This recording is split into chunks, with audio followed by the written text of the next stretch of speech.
आप आर्म्स को डेली मारते हो। मैंने एक चीज बहुत ज्यादा नोटिस की है, लोग पता है सारे केले भी ले, ये वाला शेक भी ले, जलेबी दूध खा, इससे तेरी बॉडी बनेगी आउट। अब इसका मतलब ये हो गया कि आप यूट्यूब गूगल पे जो अदर एथलीट्स है ना, जो प्रोफेशनल बॉडी बिल्डर,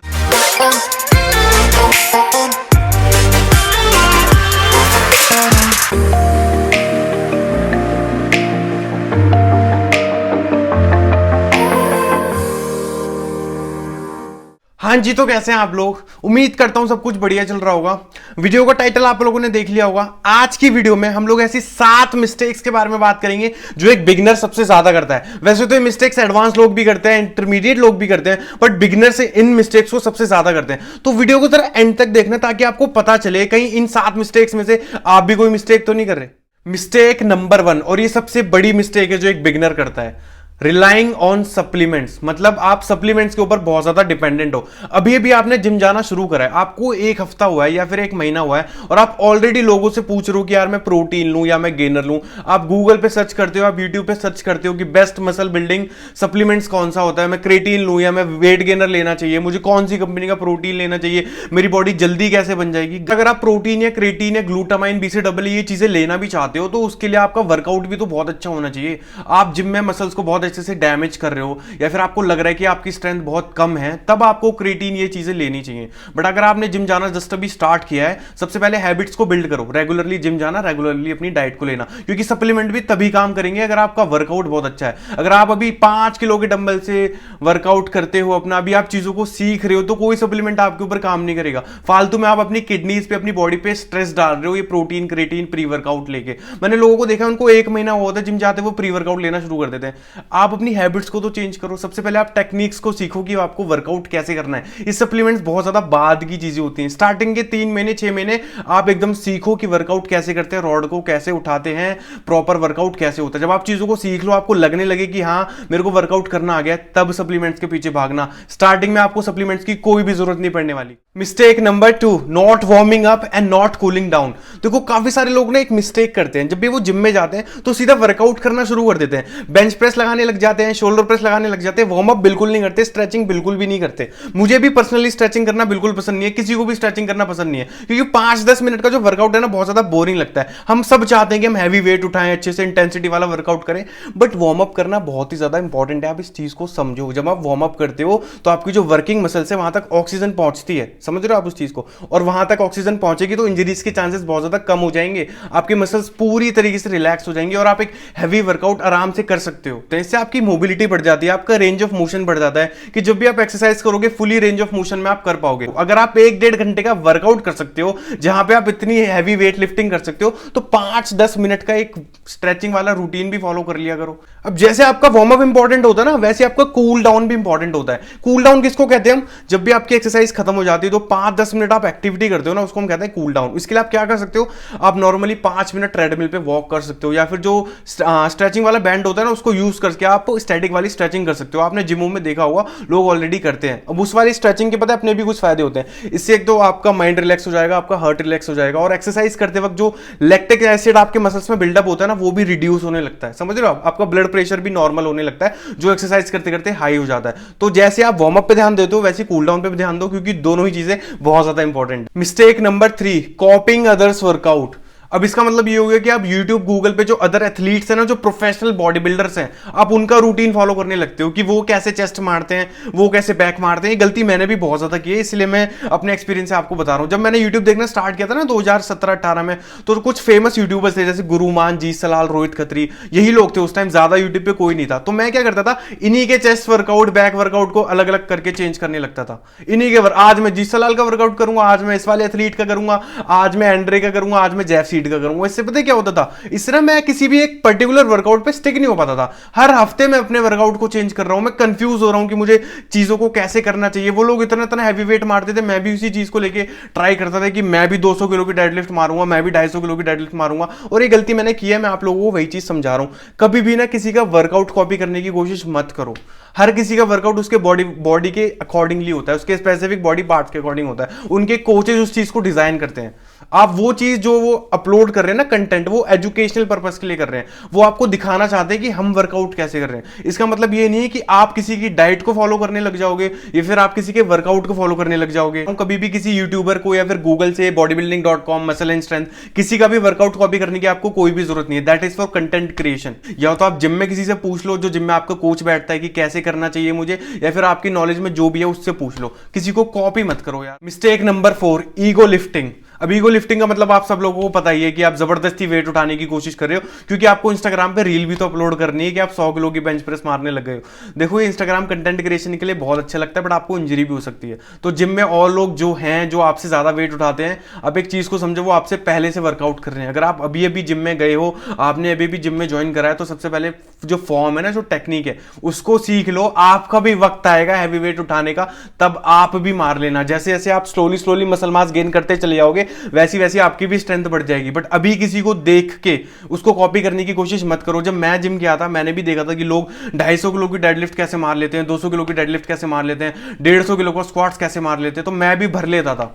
अब उसमें काफी बार मुझे चोट भी लगी है, और पर मैं किसी को बता ही नहीं पाया वो चीज। मैं अकेले लगा हुआ हूं जबरदस्ती उन चीजों को करने में, और रात को सोते सोते मेरे को दर्द हो रहा है, मेरे आर्म्स में दर्द हो रहा है, क्योंकि मैंने जबरदस्ती का कंसंट्रेशन कल मारा था, जबरदस्ती मैंने बारबेल में इतना ज्यादा वेट मार लिया था। तो जो भी मैं मिस्टेक इस वीडियो में आपको बता रहा हूं ना, वो मैं पर्सनली फील कर चुका हूं, और ये लोग बहुत ज्यादा मिस्टेक करते हैं। तो किसी को भी ना कभी कॉपी मत करो कि इतना वेट कैसे मार लेता है, मैं भी मार लूंगा। आपका भी वक्त आएगा, सबका वक्त आता है, थोड़ा सा पेशेंस रखो। बट स्टार्टिंग में ईगो लिफ्टिंग बिल्कुल भी नहीं करनी कि मुझे इंस्टाग्राम पे वीडियो डालनी है कि मैं इतना मार लेता हूं, उतना मार लेता हूं। उस चक्कर में आपको चोट लग जाएगी, मैं लिख के दे रहा हूं, और ये चीज मैं बिल्कुल भी नहीं चाहता, और मुझे पता है आप भी नहीं चाहते कि आपको चोट लगे। तो ईगो लिफ्टिंग बिल्कुल भी नहीं करनी। जितना वेट आपसे लगता है उतना मारो, चाहे 5 किलो लगे, चाहे 10 किलो लगे।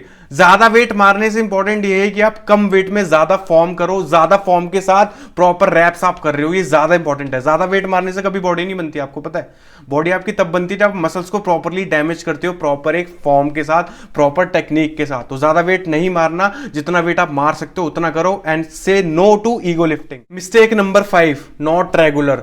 अब जो एक बिगिनर होता है ना, स्टार्टिंग में पता है, कुछ लोग ऐसे होते हैं कि जो बहुत ज्यादा हार्ड वर्किंग होते हैं, वो डेली जिम जाते हैं। बट कुछ लोग ऐसे होते हैं कि 1 महीने जिम गए, फिर 1 हफ्ता छोड़ दी, 2 महीना छोड़ दी, 6 महीने छोड़ दी, उसके बाद दोबारा जिम कर दी, एंड देन दे कंप्लेंट कि हमारी बॉडी नहीं बन रही।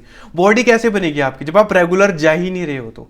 तो if you are a beginner, make sure कि आप हफ्ते में कम से कम 5 से 6 दिन आप जिम जाओ। वैसे जिम 6 दिन खुलता है, आपको 6 दिन जिम जाना चाहिए। धीरे धीरे वर्कआउट करो, जो भी आपका मिक्स का वर्कआउट है या फिर जो भी आपका रूटीन आप फॉलो कर रहे हो, उसको प्रॉपर फॉलो करो। जिम को मत छोड़ो कि आज मेरे को स्कूल जाना पड़ गया, मुझे कॉलेज जाना पड़ गया, ऑफिस जाना पड़ गया। कभी कभी बिल्कुल समझ आता है कि हम महीने में आपने 1-2 दिन जिम छोड़ दी, बट अगर आप बहुत ज्यादा वर्कआउट्स को मिस कर रहे हो ना, आपकी बॉडी कभी भी नहीं बनेगी। बॉडी उन्हीं लोगों की बनती है जो रेगुलर रहते हैं, समझ रहे हो। जब मैंने जिम ज्वाइन करा था, मेरे साथ काफी लोगों ने जिम ज्वाइन करा था, बट उन्होंने क्या करा, 1 साल जिम करी, फिर 1 साल छोड़ दी, फिर 6 महीने छोड़ दी, बट मैं टिका रहा। मैंने जिम को कभी भी नहीं छोड़ा। बॉडी आपकी तभी बनेगी जब आप टिके रहोगे, आप जिम को नहीं छोड़ोगे। अगर आप बीच में बहुत ज्यादा गैप लेते हो किसी भी रीजन की वजह से, you will not see the progress, समझ रहे हो। क्योंकि गैप देके ना, जो आप मसल गेन करोगे वो दोबारा धीरे धीरे लूज होने लगता है। तो जिम मत छोड़ो, रेगुलर जाओ। कभी कभी समझ आता है, बट ज्यादा लंबा गैप नहीं होना चाहिए। 1 घंटा वर्कआउट के लिए आप निकाल ही सकते हो, एक्सक्यूज मत बनाओ। Mistake number 6, poor nutrition. अभी जो पुअर न्यूट्रिशन वाली चीज है ना,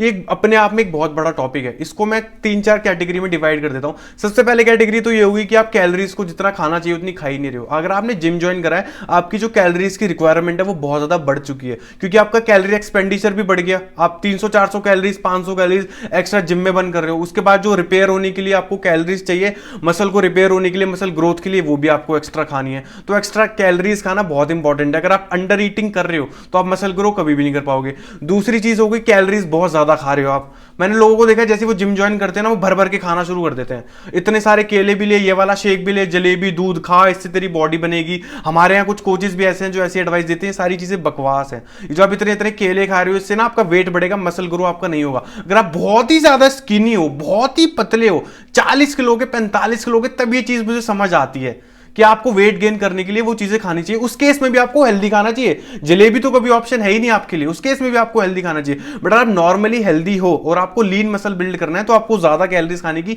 कोई भी जरूरत नहीं है। तीसरी चीज हो गई प्री वर्कआउट पोस्ट वर्कआउट के न्यूट्रिशन को आप ध्यान ही नहीं देते। आप अंडे शंड रोटी सब्जी खा रहे हो, सोच रहे हो चीजें मेरी बॉडी बन जाएगी। प्रोटीन इंटेक को थोड़ा सा ध्यान दो। स्टार्टिंग में अगर आप एक बिगनर हो, आपकी रिक्वायरमेंट प्रोटीन की इतनी ज्यादा नहीं है, बट कोशिश करो कि जितना आपका वेट है उतना प्रोटीन आपको खाना है। अगर आप 70 किलो के हो, 60 किलो के हो, इतना प्रोटीन आप खाने की कोशिश करो। इतना आप घर के खाने से भी खा सकते हो। अदरवाइज आप थोड़े बहुत अंडे एक्स्ट्रा खाना शुरू कर दो। वेजिटेरियन हो तो आप पनीर खा सकते हो, या फिर प्रोटीन भी आप स्टार्टिंग में ले सकते हो अगर आप प्रोटीन इंटेक को पूरा नहीं कर पा रहे हो अपनी डाइट से तो। बट इवेंचुअली मैं ये बताना चाह रहा हूं जिस टाइप की डाइट आपको फॉलो करनी चाहिए ना एज अ जिम बिगनर, उसको ही करना है। ना आपको कम कैलोरीज खानी है, ना आपको ठूस ठूस के खाने के आप अपना वेट गेन कर लो, और अपने प्री वर्कआउट पोस्ट वर्कआउट का जो न्यूट्रिशन है ना उस पर भी आप बहुत अच्छे से ध्यान दो। बाकी आप लोग अगर अभी भी कंफ्यूज हो कि आपको क्या खाना चाहिए, अगर आप एक जिम बिगिनर हो, आपकी डाइट किस तरीके से होनी चाहिए, तो उसको लेकर मैं अलग से वीडियो बना दूंगा, टेंशन मत लो। चैनल को सब्सक्राइब नहीं किया है तो उसको सब्सक्राइब कर लो, ताकि जब भी मैं वीडियो अपलोड करूं तो आप इस वीडियो को मिस ना करो। मिस्टेक नंबर 7 और ये लास्ट मिस्टेक है।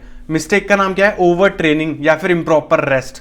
मतलब आप जिम में अभी आपने जिम जाना स्टार्ट किया है, यहां पे आप बहुत ज्यादा ओवर ट्रेनिंग कर रहे हो। आपको जितना वर्कआउट करना चाहिए आप उससे ज्यादा कर रहे हो। आपका वर्कआउट ना स्टार्टिंग में मुश्किल से 45 मिनट्स तक का होना चाहिए। अगर आप एक बिगनर हो, आपको वर्कआउट करते हुए खाली 1 महीना या 2 महीना हुआ है, बट स्टिल आप 2-2 घंटे लगे हुए हो, आप आर्म्स को डेली मारते हो। मैंने एक चीज बहुत ज्यादा नोटिस की है, लोग पता है मतलब डेली आर्म्स मारते हैं एंड दे थिंक दैट उनका बाइसेप बहुत ज्यादा ग्रो हो जाएगा। ऐसा नहीं होता गाइस, ऐसा बिल्कुल भी नहीं होता। आप मसल को जितना आपको टाइम देना चाहिए उसको उतना टाइम दो ट्रेन करने के लिए, उतना रेस्ट उसको मिलना चाहिए। डेली किसी भी चीज को करने से वो ग्रो नहीं करेगी, बल्कि आप ज्यादा हार्म कर रहे हो अपने आप को, ज्यादा नुकसान पहुंचा रहे हो। और एक बिगिनर के लिए ना ओवर ट्रेनिंग तब होती है जब वो और लोगों को कॉपी करने की कोशिश करता है। जो मैंने मिस्टेक नंबर 3 बताई थी ना कि आप यूट्यूब से कॉपी कर रहे हो किसी का वर्कआउट या फिर गूगल से कॉपी कर रहे हो, तो वो आपके लिए ओवर ट्रेनिंग हो जाएगी। क्योंकि वो लोग तो एडवांस्ड है, उनको एक्सरसाइज करते हुए 3-4 साल 5 साल हो चुके हैं। आपने जिम जाना भी स्टार्ट करा है, आपको खाली मिक्स का एक छोटा सा वर्कआउट करना चाहिए, ताकि आप अपनी बॉडी को आदत डालो कि हाँ मैंने जिम ज्वाइन करा है, उसे धीरे धीरे मसल ग्रो करना है। और आप स्टार्टिंग से वो चीज करने लग जाओगे, आप ओवर ट्रेनिंग सिंड्रोम डेवलप कर लोगे, आपकी बॉडी रिकवर नहीं कर पाएगी। मैंने बहुत ज्यादा करा है स्टार्टिंग में, मैं आपको चीजें बता रहा हूं। बहुत लोगों को कॉपी करता था, जैसे 3 महीने हो गए थे ये वाला वर्कआउट भी ले, एक ही ट्राइसेप की 12-12 एक्सरसाइज, इस वाले हेड को भी टारगेट करना है, उस वाले हेड को भी टारगेट करना है। प्लीज गूगल पे मत जाओ यार, ये चीजें बहुत ज्यादा कंफ्यूज कर देती है। चीजों को बहुत ज्यादा सिंपल रखो। अगर आप एक मसल को ट्रेन कर रहे हो, 4 से 5 एक्सरसाइज टोटल 3-4 सेट उसके मारने आपको, आपका वर्कआउट 45 मिनट्स में खत्म हो जाएगा। सीधा घर जाओ, रेस्ट करो और चीजों पर ध्यान दो। ओवर ट्रेनिंग मत करो, आपको ओवर ट्रेनिंग की जरूरत कभी भी नहीं पड़ने वाली। आपका वर्कआउट एडवांस्ड 1 घंटा 1.5 घंटा 2 घंटे का तब जाना चाहिए जब आपको एक्सरसाइज करते हुए बहुत ज्यादा टाइम हो जाए, या फिर आप एक प्रोफेशनल बॉडी बिल्डर हो। तो मैं उम्मीद करता हूं कि आप ओवर ट्रेनिंग बिल्कुल भी नहीं करोगे और आपका जो वर्कआउट है वो 40 मिनट से लेकर 1 घंटे के अंदर बिल्कुल भी खत्म हो जाएगा और आप किसी को कॉपी करने की कोशिश नहीं करोगे। बाकी आपको वर्कआउट कैसे करना चाहिए अगर आप एक जिम बिगिनर हो तो उसको लेके भी मैं एक वीडियो जल्दी आपके लिए लेके आ रहा हूं, इस चैनल पे अपलोड करूंगा। और सब्सक्राइब नहीं किया तो इसको सब्सक्राइब कर लो ताकि वीडियो को मिस ना करो। तो मैं दोबारा से आपको वो 7 मिस्टेक्स बता देता हूं जो आपको बिल्कुल भी नहीं करनी है अगर आप एक बिगिनर हो तो। मिस्टेक नंबर 1, आपको सप्लीमेंट्स पे बिल्कुल भी डिपेंड नहीं होना। स्टार्टिंग में अपनी डाइट पे ध्यान दो, सप्लीमेंट्स की आपको कोई भी जरूरत नहीं है। मिस्टेक नंबर 2, हमेशा आपको वार्म अप करना है। हमेशा जब भी आप एक्सरसाइज करने जा रहे हो आपको एक अच्छा वार्म अप रूटीन फॉलो करना है, प्रॉपरली आपको कूल डाउन भी करना है। मिस्टेक नंबर 3, आप कभी भी किसी के वर्कआउट को कॉपी नहीं करोगे, ना उसकी डाइट को फॉलो करोगे। जो आपकी बॉडी के लिए सूटेबल है आप उसी चीज को फॉलो करोगे। मिस्टेक नंबर 4, ईगो लिफ्टिंग आपको बिल्कुल भी नहीं करनी। जितना आपसे वेट उठ रहा है उतना ही उठाओ, किसी को कॉपी करने की कोशिश मत करो। Mistake number 5, not being regular, आपको हमेशा रेगुलर रहना है जिम में। आपको हमेशा 5-6 दिन वर्कआउट करना है। कभी कभी अगर जिम छूट जाता है तो चलता है, बट 1 महीने 1.5 महीने का गैप आपके वर्कआउट में कभी भी नहीं आना चाहिए, वरना आपकी बॉडी कभी भी नहीं बनेगी। मिस्टेक नंबर 6, पुअर न्यूट्रिशन, आपकी जो डाइट है ना वो हमेशा बहुत अच्छी होनी चाहिए। जिस हिसाब से आपको खाना चाहिए उसी हिसाब से आप खाओ। ना ज्यादा कैलोरीज खाओ, ना कम कैलोरीज खाओ, ना ज्यादा प्रोटीन खाओ, ना कम प्रोटीन खाओ। जितना आपको खाना चाहिए उतना ही खाओ अगर आप एक बिगिनर हो तो। मिस्टेक नंबर 7 और ये लास्ट है, ओवर ट्रेनिंग आपको बिल्कुल भी नहीं करनी। जितना आपको वर्कआउट करना चाहिए उतना ही करो। तो इस वाली वीडियो के लिए सिर्फ इतना ही। यही थी वो 7 मिस्टेक्स जो एक बिगिनर, इंटरमीडिएट और कभी कभी तो एडवांस लोग भी कर जाते हैं। अच्छा, नीचे कमेंट करके मुझे बताओ कि इनमें से ऐसी कौन सी मिस्टेक है जो आप लोग अब तक कर रहे थे और आगे से नहीं करोगे। तो शेयर करो इस वीडियो को उन लोगों के साथ जिन लोगों ने जिम जाना भी स्टार्ट करा है। हो सकता है वो लोग मिस्टेक कर रहे हो और इस वीडियो को देखने के बाद वो मिस्टेक ना करें। और नीचे चैनल को सब्सक्राइब कर सकते हो अगर अभी तक आपने सब्सक्राइब नहीं किया है। चलिए मिलते हैं किसी नेक्स्ट वीडियो में किसी और अच्छे टॉपिक के साथ। जब तक ख्याल रखिए अपना, बाय बाय।